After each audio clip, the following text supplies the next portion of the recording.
Abay, napakalupit ang ginawa naman ni Macmaclan mga idol. Well, sa video na to, makikita natin ang kanyang ginawang klaseng 4 na dunks na talaga naman masasabi ko sa video na to na magiging champion muli siya kung sakaling sumali siya sa dunk contest. Pero bago natin panoorin ang kanyang buong ginawang mga dunks, I think naman mga idol, napanood nyo naman na siguro yung mga nangyari sa 2026 na dunk contest. At sa mga hindi pa naman nakapanood mga idol, eto naman yung nangyari. Unang napasalang ang rookie ng San Antonio Spurs na si Carter Bryant. Malinis na dunk ang ginawa dyan ng rookie. The pride of the IE represent. And that's the start. Nakakuha naman ng 45.6 points si Carter Bryant. Ang sumunod naman sumalang ang anak ni Jason Richardson, ang former dunk champion. Anak niya si Jace Richardson. Clean dunk din ang ginawa dyan ni Jace. Fellow rookie.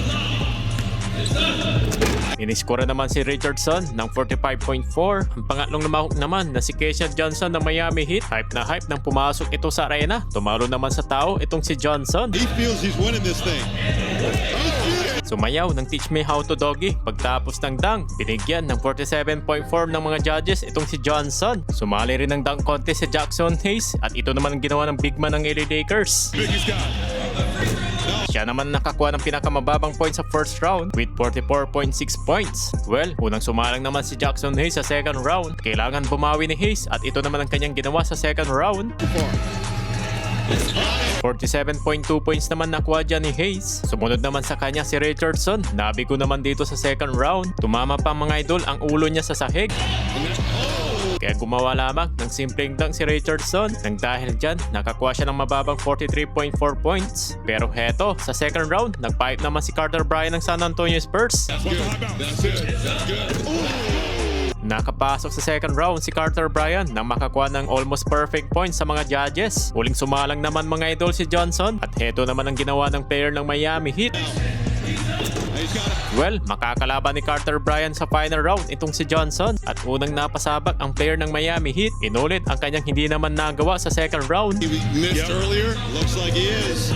Tatlong judges naman ang nagbigay ng perfect score kaya nakakuha siya ng total of 49.6 points. Pero eto naman yung ginawa ni Carter Bryant sa unang attempt sa final round.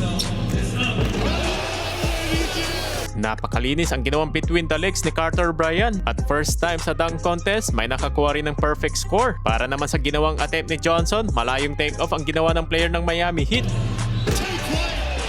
Nakakuha ng 47.8 points si Johnson. Para naman sa huling attempt ni Carter Bryant, bigong nakuha ang gustong gawin sana dito ng rookie ng San Antonio Spurs dahil nauubos ang kanyang oras sa kanyang mga ginagawang attempt kaya gumawa lamang ng simpleng dunk si Carter Bryant. Well, kaya naman sa huli mga idol, panalo itong si Keyshawn Johnson. Parang maiyak na lang tuloy si Carter Bryant dahil hindi niya nagawa ang kanyang pang-finaling dunk. At yan ang mga nangyari sa 2026 ng dunk contest mga idol. At pagkatapos sa dunk contest mga idol, naglabas ng video clip itong si Macmaclan sa kanyang Instagram. Napakasolid ang kanyang mga ginawang highlights ng dunk mga idol.